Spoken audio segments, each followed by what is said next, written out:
Hello and welcome to MySecurityTV and our Tech and Sec Weekly. My name's Chris Cubbage. I'm the Executive Editor with MySecurity Media, and this is our Tuesday afternoon episode. Dr Alex Antic, the Strategic Data Science Expert, and also looking at AI, artificial intelligence, and what C-suite executives need to know. A good segue from last week where we spoke to Kashira Sagar on data science as well. So nice to stick to that theme. Please welcome Dr. Alex Antic, Strategic Data Science Expert. Artificial intelligence, what C-suite executives need to know. Alex, thank you very much for joining us. My pleasure, Chris.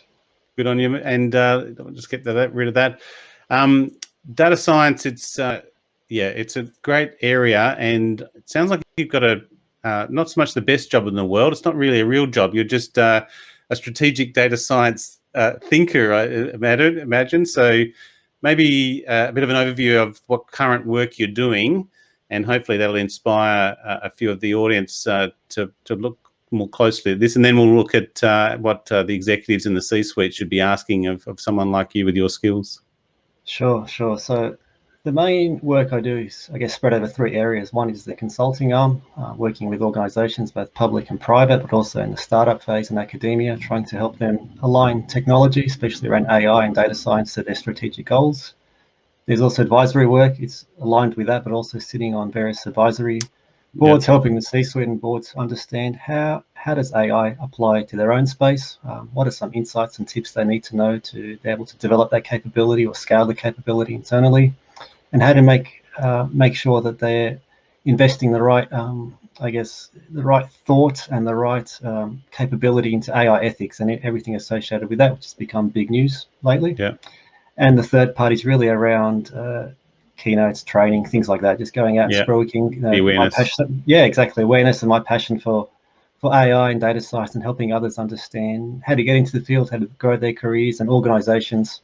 What do they need to know to build up their capability and to scale the capability for themselves, especially in relation to different sectors and domains? Well, we followed on from Kashira last week, and he's also an awarded analyst. You're also one of the top. Is it the top 10? How do they do it? This is through the Australian Computer Society. You're a top 10 analyst. Maybe just talk us into that. Sure. So it's the Institute of Analytics Professionals Australia. Kashira is a fantastic guy. You're very lucky to have him on board. He's one of my peers in that accolade. I think we're very lucky to be acknowledged for the work we're doing, especially around promoting data science and analytics throughout Australia. It's a real honour and privilege to be in a position to be able to go out there and speak to people about what AI and data science means to us, to get younger folk involved in trying to grow their interest in trying to build up our capability within Australia. Long term, we definitely need to invest more in that. And in terms of helping organizations better understand the truth behind how to actually use AI, what does it mean for them? So it's just a great position to be in, to be able to speak to people about all those different facets and how they can make the most of it. How do you find the language? Because I noticed you're talking more on AI, and obviously that was one of the topics today. But do you find the data science discussion moves into the machine learning and AI and the automation and the predictive nature of data and trying to make it smart? Because at Kashira and we, if anyone's listening from DITNO, so I don't know if you know DITNO, it's a cybersecurity company, but DITNO stands for Data is the New Oil. So they actually named the company off that. So I did chuckle when Kashira mentioned that. Do you find that's driven your passion into the machine learning, AI, automation from the data itself? Yeah, where was your sweet spot when you thought, no, I'm going to focus more on the AI end of the spectrum? So if we go back quite a number of years now, having studied mathematics and computer science at university was, I think, a natural progression to move into the broader field of data science, and then from there into what we know as AI these days. I tend to use the terms rather loosely and interchangeably and synonymously, even though I tried not to in the past, but given the way various clients and people I speak to tend to talk about it, I thought it'd be just easier to stick to either data science or AI, depending on what they're trying to do and the language they use. They all mean the same thing. They all want to know, how do we use our data to better inform our decision making. They want to provide data-driven, evidence-based support for decision making. So sometimes it's AI that is, what we call AI these days. But then we can get into a whole philosophical argument about what is AI versus artificial general intelligence versus other facets related to that. So I tend to keep it quite broad initially when I'm speaking with people, and then I'll narrow down to what specifically is needed for them. I don't always profess that AI or data science will be a solution for their needs. It could be a policy issue or people problem that they're facing. It's about trying to identify what is the problem, and then if there is a data-driven problem to solve it, then talking to them about what are the metrics we need to use to develop some sort of success measure. What does success look like for you? Then how do we go about doing that? And always just focusing on the strategic outcomes, and then worrying about the technology later. It's just a means to an end.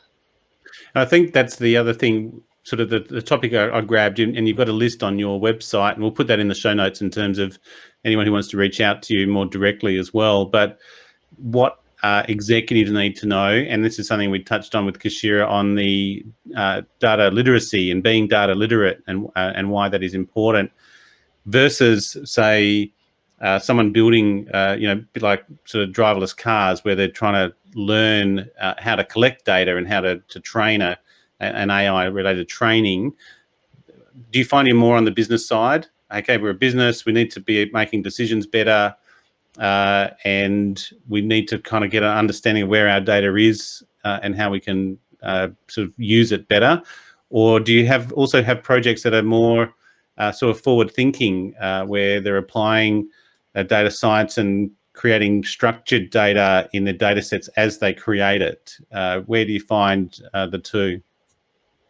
Great point. How much time do we have? So we got all day. No, I wish. You're right. There are in some ways two extremes. So a lot of people, could approach someone like me and say, we need to use AI to solve some problem or develop some capability. So they have this preconceived notion that AI is the solution, and that they have similar problems to other organizations.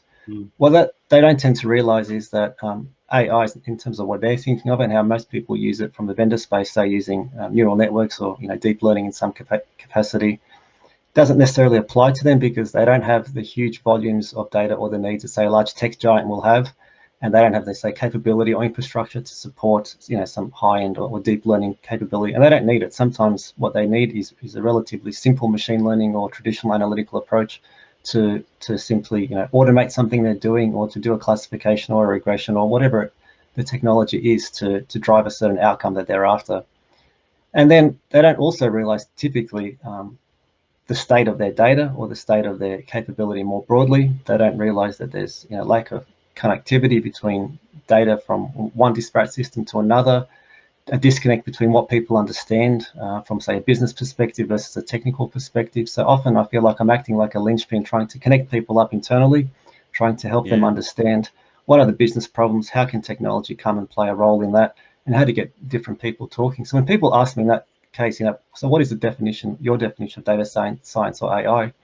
For me, it's really about being the science of change. It tends to be a change management process or a transformational change process internally for organizations that are developing this capability versus those that are scaling it up. So it very much comes down to the people side for me. It's about having the right people and the right culture to support it, having the right communications, I guess, capability internally so people can talk and share ideas. And then there's the technology part. I kind of rate that lower down, because it's just a means to an end, as I mentioned earlier. I'm quite agnostic to the technology they use. It's really about how do you get the right culture and the right mindset in place to allow all that to actually be successful. If you don't have the right people or the right, I guess, thought process around wanting to be data-driven and evidence-based with your decision-making, then it doesn't matter how many millions you spend on your infrastructure and how many data scientists you employ. You won't really, have a downflow effect. So that's something I come up often. I think this is a real area of interest to me. I'm a former investigator, and I think when you have an investigative mindset, you are just asking the questions, and then it's about finding the answer or where that answer might be. And likewise, it resonates with me. I would do like an organisation security audit, and so I think about the whole organisation. A lot of audits are done with a very silo mentality. and you say, no, well, I want to go talk to that person over there and find out what they're doing. Like, oh, no, we don't talk to them. Or, no, what do you want to go talk to them for? And when you add that in, it adds a bit more context. And I think that's maybe something else that will be relevant to your discussions as well. Is might be fine to have the data, but what's the context of that? And then does that context change the context of the other data? I suppose, does a good case study come to mind for you where getting beyond the silo mentality for data science in an organisation? Is there a sort of a sweet spot for you in terms of the silos? Because that's how particularly government is formed. But businesses, we hear a lot about the agile and that type of approach, but everyone still has their little job to do, and they can have their blinkers on. Do you have a case study in mind that sort of explains how silos can be broken down? Sure, that's a great question.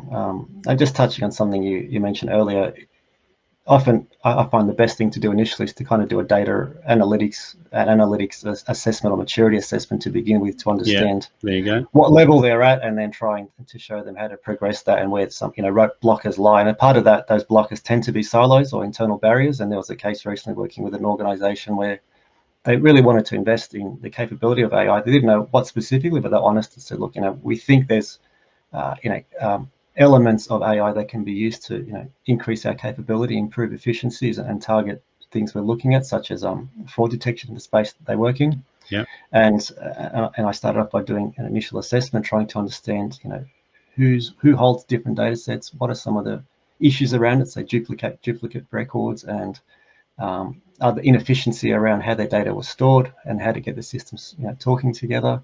And then from there, looking at what capabilities are quite realistic for them, given their funding and time constraints, to actually try and implement a solution. And then from there, it's helping them to initially doing proof of concepts, showing them what from a small investment perspective, what can they actually look to realistically achieve? What are some of the outcomes and metrics we'll be looking for? And then beyond that was a piece around executive training. So often it's around trying to educate, the board members or senior executives, like you said earlier. Shira mentioned around data literacy and data fluency, helping them understand how can they better not only understand the results that they're getting from their technical leaders in data science and AI, but what questions can they ask to validate and prompt them to do further work, or to better align those capabilities to their strategic goals. What's keeping them awake at night? What do they see as some of the road blockers? And then hopefully they can ask questions to better inform solutions to mitigate those risks and other issues.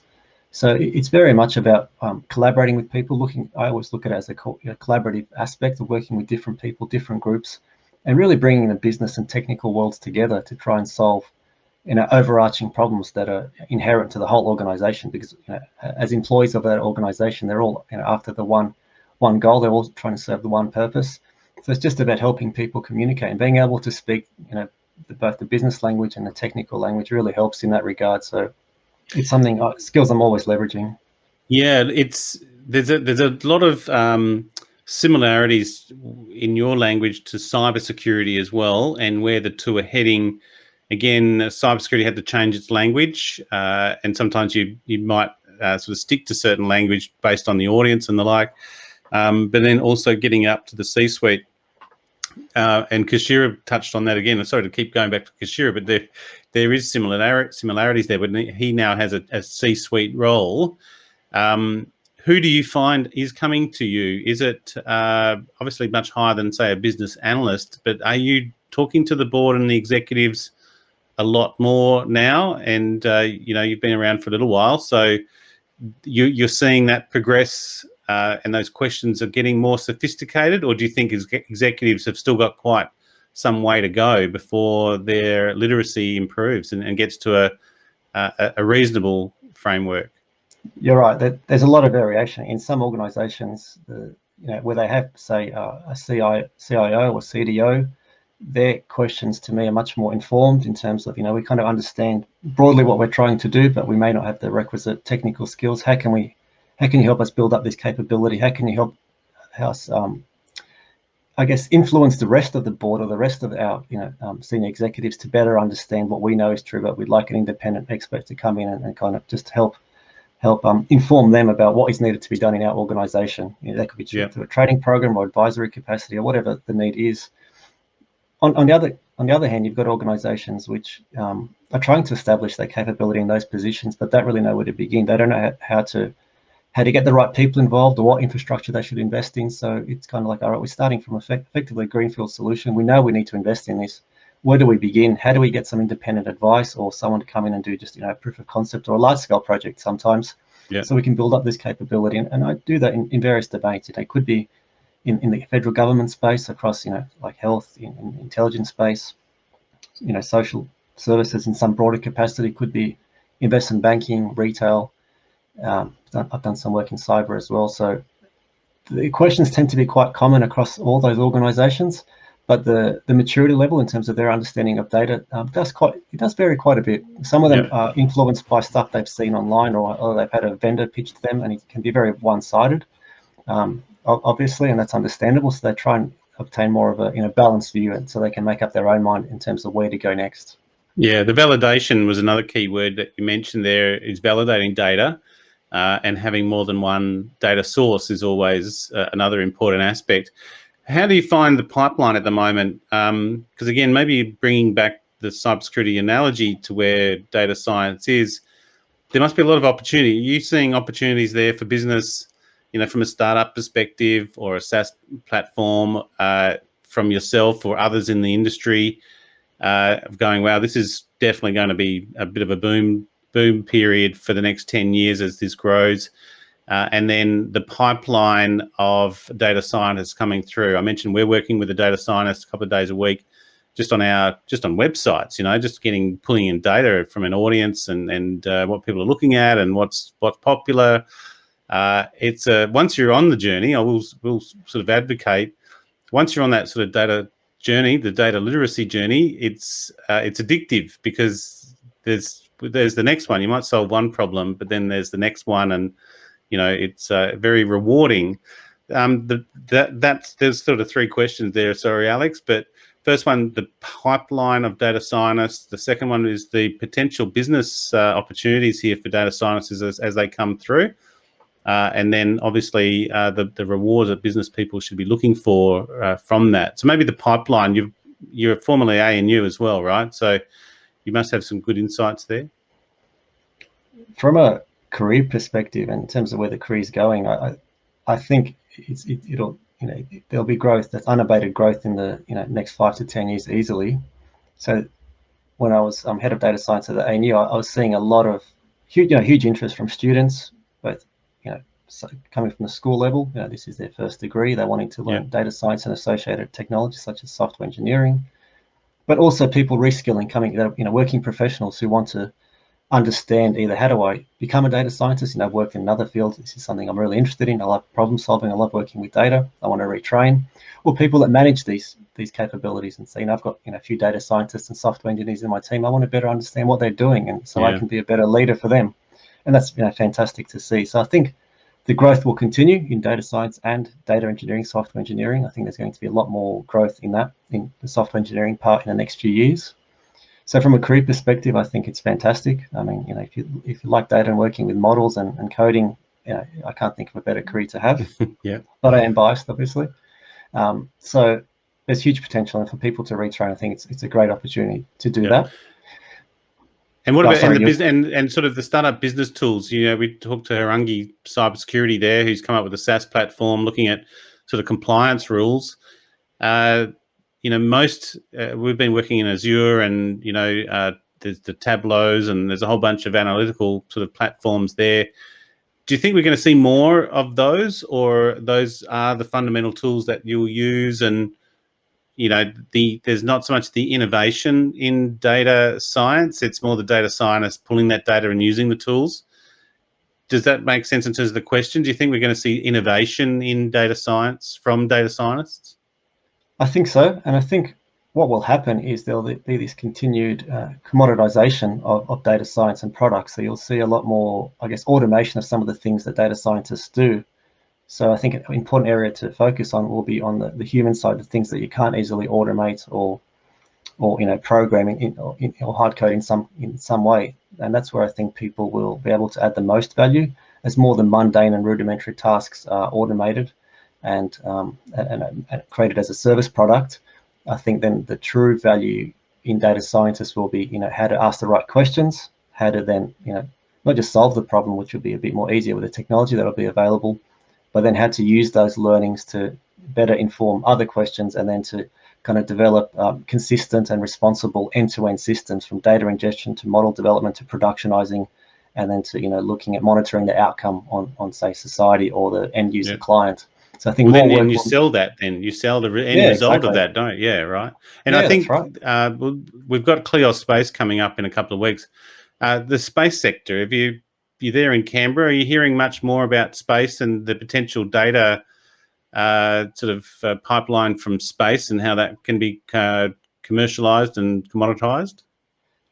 Yeah, more from in the sense of investment being made in that space, pun intended, and also use of data and how to better leverage further exploration and investment to how it feeds into other domains, such as agriculture, the drones industry, and just the broad spectrum of ways that it benefits society at large. So I think there'll be a lot more that'll come out of that in coming years, and that's a really exciting area to work in, I believe. Yeah, definitely some big time investors in that space.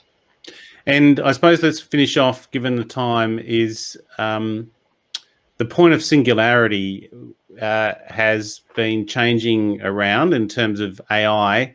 How confident are you that AI will continue to develop and ultimately we'll get to that point of singularity? Are you where do you sit on the fence in relation to that? Are we going to get there one day, or it's just not going to happen, and it's only going to get as smart as a I don't know, a dumb monkey?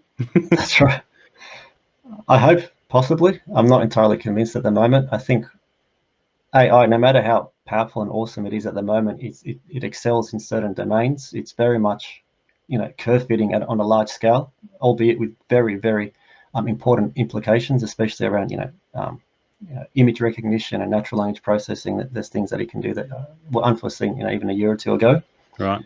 In terms of achieving, like say, general intelligence, being able to incorporate abstraction and reasoning and intelligence in a human sense, I don't see that in the foreseeable future. I think it's way too complex and something that will need a complete paradigm shift in terms of how we do that. I don't think deep learning will be the answer. So when people get scared about killer robots, and they think that self-driving cars are around the corner, I don't quite see it that way. I think the biggest issues for us immediately, let alone around the corner, are in relation to responsible use of AI, ethics, bias, fairness, and those notions.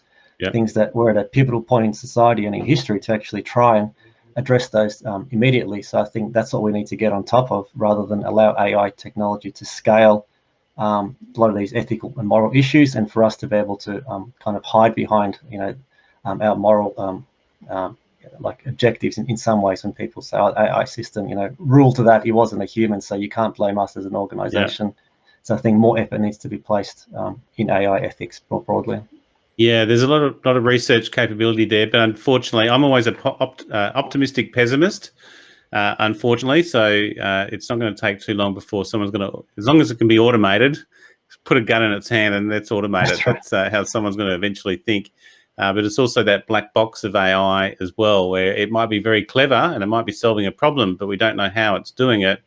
That can also be just as dangerous, right? Well, that's something I'm asked about regularly, is around this whole notion of explainability. And I think some people underestimate the complexity in that. The first question you ask is, how do you define explainability? Explainable to whom? Is it to a regulator, to an engineer trying to debug the system, to an end user, to a decision maker? I mean, and how do you then mathematically formulate your notion of fairness and what you're trying to explain into a algorithm? I mean, there are a lot of complications there. There's some great work being done to address that, but it's far from a solved issue, and it's far from being consistent in terms of how people interpret that throughout the industry.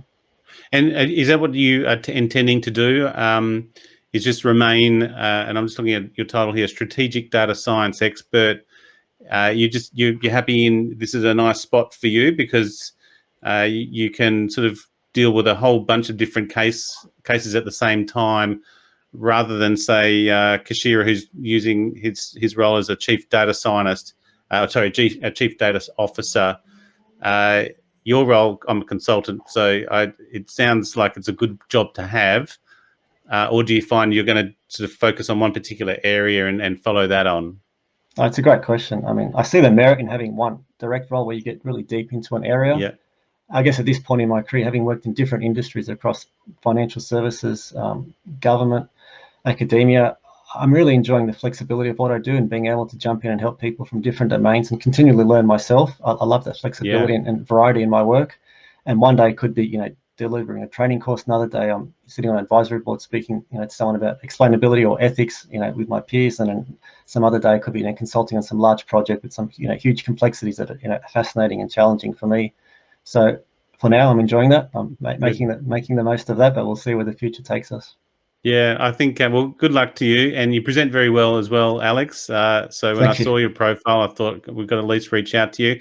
I do have, and in line, we're going to do a bit of a webinar series as well. So hopefully we'll have you on and hopefully a bit more engagement, particularly from certain market verticals, I think would be interesting and more of a learning exercise as well. So no, absolute pleasure and very good introduction to the work that you do. So on that note, we'll finish on the top of the hour. Dr. Alex Antic, the strategic data science expert on what executives need to know about AI. Thank you so much for your time, and I'll let you go. Thank you, Chris.